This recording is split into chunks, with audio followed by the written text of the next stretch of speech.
Ça y est les amis, on y est. Les fans sont de retour du côté de SmackDown.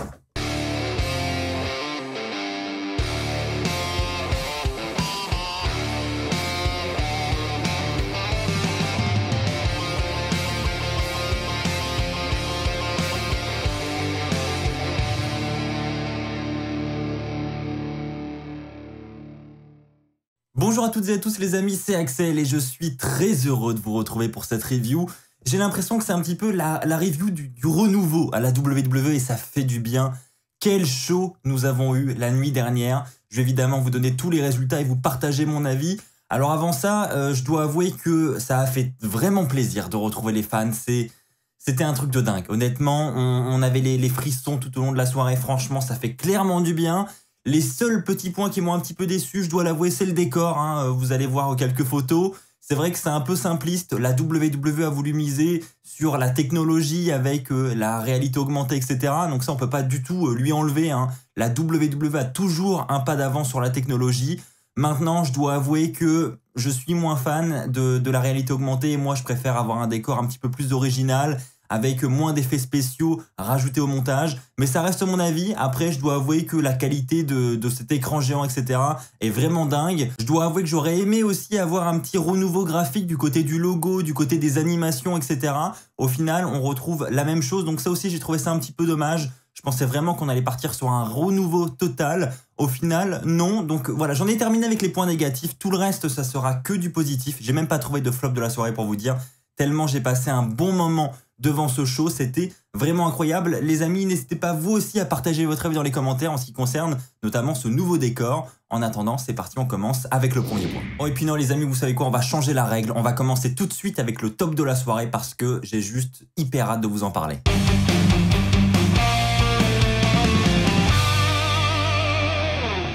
Les amis, pour ce top de la soirée, je vais vous parler de cet opener de SmackDown. Évidemment, c'est ce qu'on attendait tous, c'était le début du show pour voir justement ce nouveau décor, voir enfin le public au complet, puisque je vous rappelle que le show du côté du Toyota Center à Houston était au complet. Il y avait 14 000 personnes, même plus de 14 000 personnes dans la salle. C'était vraiment incroyable. Donc on attendait le début du show. Le show ouvrira avec l'ovation déjà du public pour commencer, suivi de la musique de Vince McMahon qui va se prendre une pop de malade. C'était incroyable, j'avais vraiment les frissons pour le coup. Et Vince McMahon va sortir une simple phrase avant de se casser. Il va dire « Mais putain, vous étiez où ?» Et voilà, et il dit simplement ça et après il s'en va. Et honnêtement, c'était simple mais tellement efficace. Tout le public qui chantait sa musique d'entrée, enfin franchement, ça fait du bien de entendre enfin des vrais chants, des vrais gens dans le public. On en avait vraiment marre de ce Thunderdome. Et bien c'est terminé, ça y est, on est reparti sur de nouvelles bases. Et juste après, on a l'entrée de Roman Reigns, pareil, des huées de partout. Ça fait du bien d'entendre ça. Là, je dois avouer que la qualité de l'écran géant, je dois avouer que avec sa musique, etc., franchement, c'était vraiment cool de voir cette entrée de Roman Reigns, suivie de l'entrée des Rey Mysterio qui vont se prendre eux aussi une très grosse pop. Je précise que c'était la première fois que Dominic Mysterio catchait devant un vrai public, donc c'était un jour assez historique pour lui. Et en plus de ça, il fait aux côtés de Edge, et il affronte Roman Reigns et les Usos, donc c'est pas n'importe quel match. Donc je pense que voilà, pour débuter face à un public, c'est plutôt pas mal.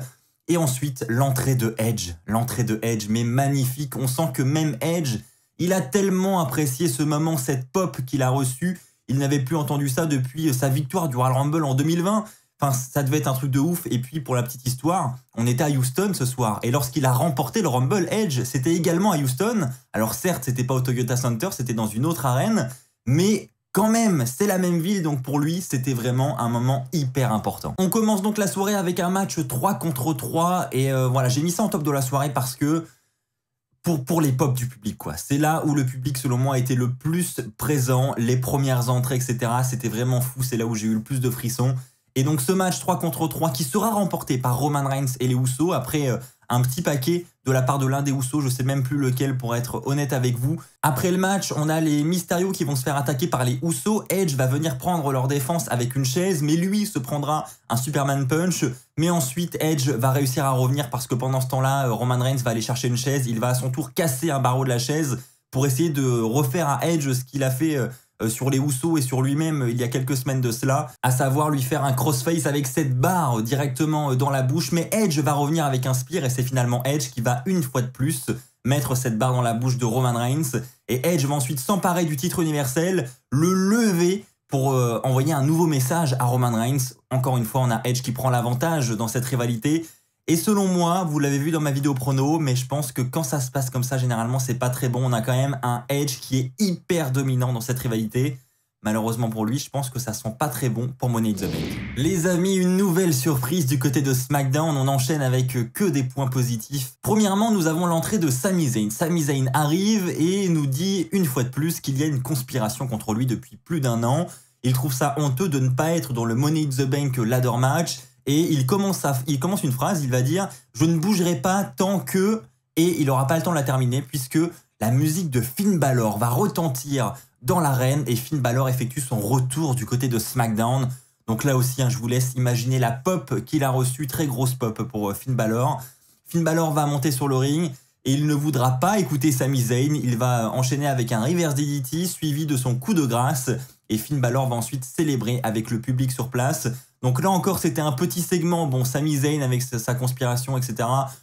Bon, c'est du déjà entendu, du déjà vu, mais ça n'empêche que le retour de Finn Balor, quand même, était plus que cool. Et maintenant, on se pose surtout une question.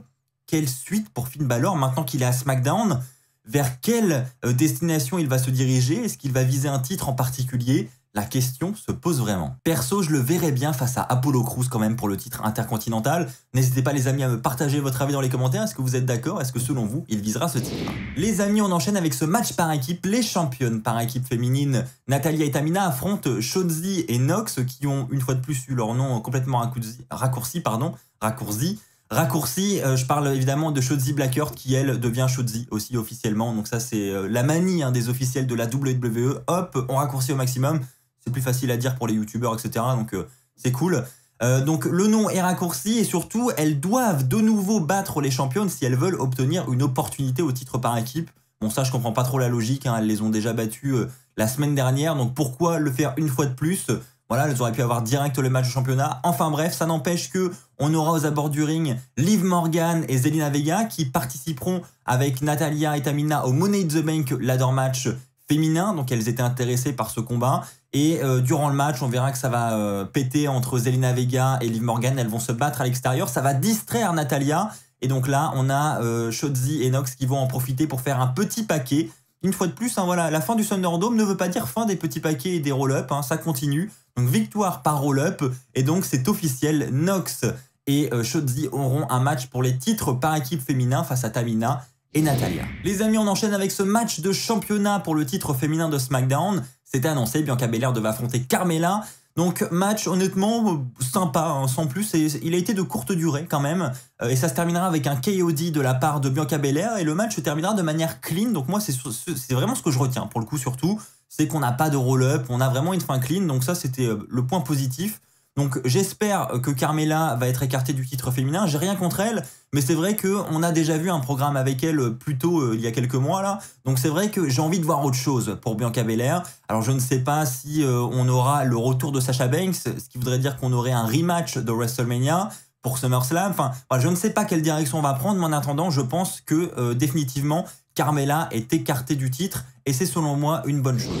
Les amis, on enchaîne avec cette petite altercation en coulisses entre Otis et Cesaro qui nous mènera justement à un match juste après. Donc on a Otis qui doit affronter Cesaro et ils vendent vraiment Otis comme le monstre destructeur de SmackDown. On a même eu le droit à un petit extrait vidéo où on le voit démonter les Street Profits, où vraiment il démonte tout le monde à chaque fois. Donc voilà, ils veulent vraiment en faire un personnage fort et honnêtement, je trouve pas ça déconnant, je trouve que c'est une bonne idée. Donc match 1 contre 1 contre Cesaro et ça va une fois de plus mal se terminer pour Cesaro suite à l'intervention notamment de Chad Gable durant le match. Cesaro va réussir à prendre le dessus sur Chad Gable, donc il va tenter un Cesaro swing, mais à ce moment-là, on a Otis qui va remonter sur le ring, qui va revenir et qui va attaquer Cesaro. Il va enchaîner avec son splash du haut de la deuxième corde et ça va se terminer ainsi. Donc une fois de plus, on a un Otis très destructeur sur Cesaro. Donc honnêtement, j'ai trouvé que c'était un segment encore une fois assez divertissant. Les amis, on va passer à ce main event de la soirée, mais avant ça, petit segment de Baron Corbin qui arrive une fois de plus sans musique. Il a tellement plus d'argent qu'il ne peut plus payer les droits d'auteur pour sa propre musique. C'est quand même triste. Donc il arrive sans musique. et il nous dit, écoutez, voilà, ces derniers temps, j'ai perdu beaucoup de choses. J'ai perdu ma couronne, j'ai perdu de l'argent, j'ai perdu toutes mes économies et maintenant, les banquiers veulent hypothéquer ma maison. Enfin, voilà, en gros, c'est une grosse galère pour moi en ce moment, donc j'ai fait une petite cagnotte en ligne. Donc, si vous voulez bien prendre vos téléphones et venir me faire un petit don, voilà, il faudrait que j'atteigne le seuil de 100 000 $ pour pouvoir vivre un petit peu mieux, pour pouvoir me relever de cette situation. Donc, s'il vous plaît, je compte sur vous. Et donc, évidemment, le public et le public ne le suit absolument pas dans son mouvement. Donc, Corbin va se mettre à genoux et voilà, il va vouloir prier pour que les gens puissent l'aider. On aura ensuite Kevin Owens qui va arriver et qui va faire sa tête vraiment poker face, quoi, rien à foutre de Corbin. Et Corbin lui dit, écoute Kevin Owens, je sais que tu as un grand cœur. Il va poser sa main sur le cœur de Kevin Owens et va lui dire, écoute, je sais que tu as un grand cœur, il faut que tu m'aides dans cette situation. Je sais que tu as une prestance dans les coulisses, donc s'il te plaît, fais passer le message, aide-moi. Et Owens, rien à foutre, stunner, et on en termine là-dessus. On aura ensuite l'entrée de Big E, l'entrée de Nakamura avec, évidemment, là on l'attendait aussi, un public hyper présent qui va chanter tout le theme song de Nakamura. Et ensuite, le dernier participant, Seth Rollins, fera son entrée. Et on a donc ensuite un Fatal 4-Way de très grande qualité pour terminer SmackDown. Alors moi, je l'ai trouvé assez court. C'est vrai qu'avec les pauses publicitaires aux États-Unis, on rate pas mal de combats et du coup, je l'ai trouvé vraiment court. Mais on a apprécié les entrées. On a apprécié une fois de plus la présence et le retour du public durant ce match. On aura surtout de très beaux spots. On aura ce spot de Kevin Owens du haut de l'échelle sur la table des commentateurs avec une chute légendaire du caméraman au passage. On a Seth Rollins qui va réaliser un curb stomp sur Big E avec une échelle qui était présente sur le ring. Et donc Seth Rollins va remporter le match de cette manière. Après le match, il aura le temps de monter sur l'échelle pour aller décrocher la mallette Money in the Bank. Et SmackDown va se conclure sur ces images. Un Seth Rollins hyper souriant avec la mallette dans les mains. Donc là encore, généralement, quand ça se passe comme ça, quand on a un catcheur qui décroche la mallette juste avant Money in the Bank, c'est mal barré pour le catcheur en question. Généralement, il ne gagne pas juste après. On ne revoit pas 2 fois de suite les mêmes images. Donc, il y a peu de chances que Seth Rollins se remporte le match à Money in the Bank, de mon point de vue en tout cas. Mais après, la WWE pourrait totalement nous surprendre. En ce qui concerne mes pronostics pour Money in the Bank, la vidéo est disponible sur la chaîne, donc si vous voulez les connaître, je vous invite à aller la regarder. Voilà les amis, vous l'aurez compris, je suis très content de ce retour du public, de ce SmackDown. On a l'impression d'avoir un renouveau à la WWE, ça fait tellement du bien. N'hésitez pas vous aussi les amis à me partager votre ressenti dans les commentaires. On se retrouve très très vite pour de nouvelles vidéos et peut-être dès demain pour un top 5. D'ici là, portez-vous bien et n'oubliez pas, soyez toujours très très fiers d'être fan de catch. Allez, bye tout le monde.